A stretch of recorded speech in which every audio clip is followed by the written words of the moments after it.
regular vegetation, but will eat up to 300 pounds of vegetation every day. There's something Elephants' favorite foods include grass, roots, and small trees. The herd commonly spotted over here is a family herd consisting of females and babies. You won't typically find male elephants in the same area as females, adult females, unless it's time to mate. They usually break off from their original herds with their mothers around the age of 13 to 15 years old. They'll hang out solo or even create their own bachelor herds.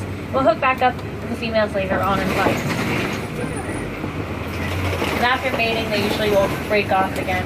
We'll find other female herds. It looks like the herd has migrated for the evening, so I don't think you're going to be finding them over here right now. Maybe a little bit later, they'll come back. You'll notice some little holes inside the baobab pop trees here. It's commonly known that they're filled with water, and oftentimes elephants will poke holes in the trunks of the trees and drink the water out of them if they can't find water holes.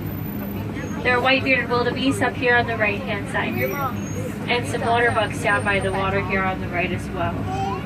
Wildebeest migrate in groups of up to 1 million. They like large groups because there's security in numbers, and even at nighttime can be found laying on the ground with little spaces in between them, so they have room to hop up and run in case of an emergency.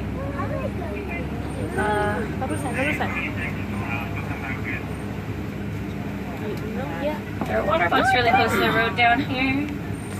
I don't want to scare them into the road though.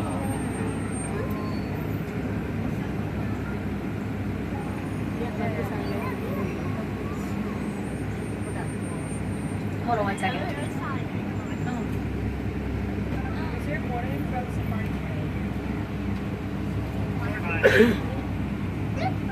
Oh, there's one right there.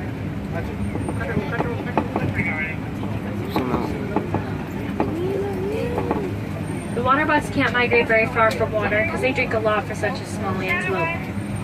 Even have an oily secretion which comes from their fur, keeps them waterproof and will attract other water bucks to the area.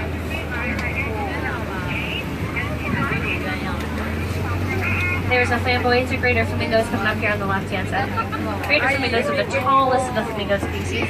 They get their pink coloration from eating small brine shrimp for about a year after they're hatched. They can eat a lot of shrimp, but won't exactly get pinker than this. Even as they get older, will lose the coloration they get in their feathers, kind of like how when people get older, their hair starts to turn gray. The light tan animals here on the right-hand side are called Patterson's eland. The Patterson's eland is the largest antelope in the world. The males can get up to 6 feet tall and 2,000 pounds and even have the ability to jump 6 to 8 feet straight up in the air from the standing position. About 50% of the Patterson's eland population is on protected land just like this. The one you just saw there was a older female and 2 babies. Estamos enfrente. Yeah.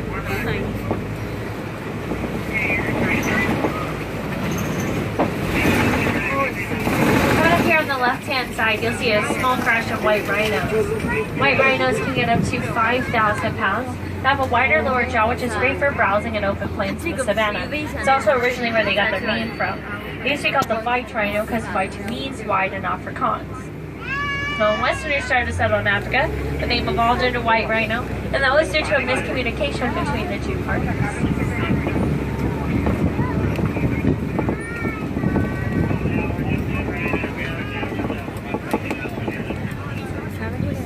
Ella sabe.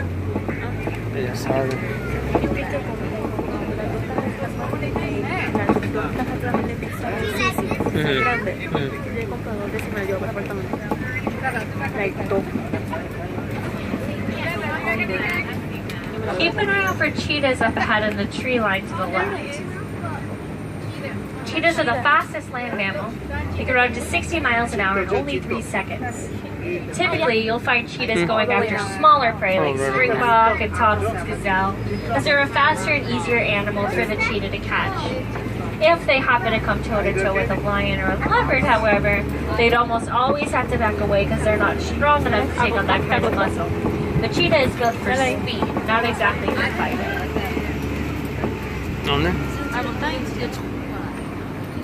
There's one right next to the tree there. Oh, and there's another one coming up from the side. She's walking.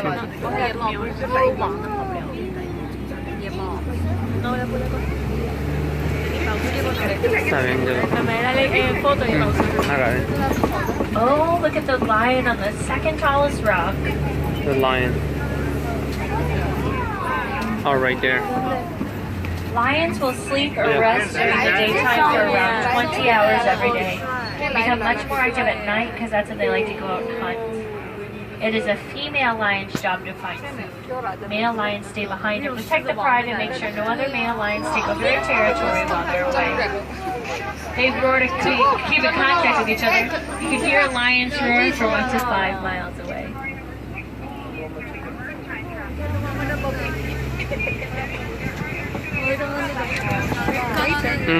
Everything. Everything he did.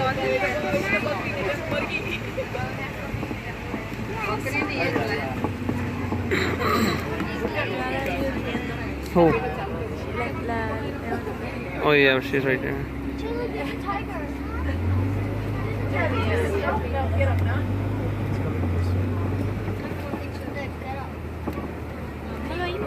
Where? Oh, Está cagando. he's down. Look at the bottom here now. Está cagando. In case you thought they weren't real. They are. Or that's a really weird animatronic.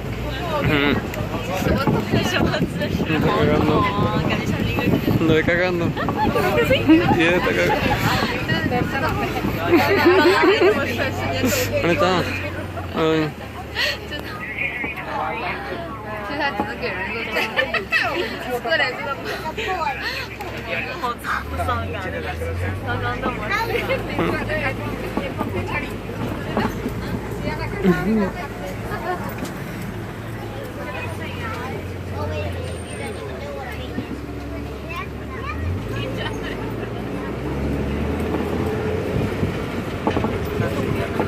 There are two small brown animals coming up here on the right-hand side. They're called Bontebok.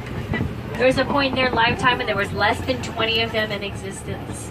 They're considered extinct in the wild and can only be found on reserves like this nowadays.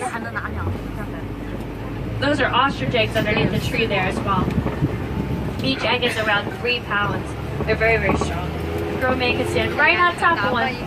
Wouldn't even break. Female ostrich like to lay their eggs in large clutches with other females, so they have the ability to take care of them together.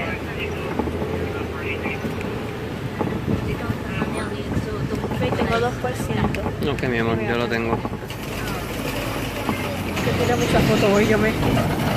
Yo sigo grabando.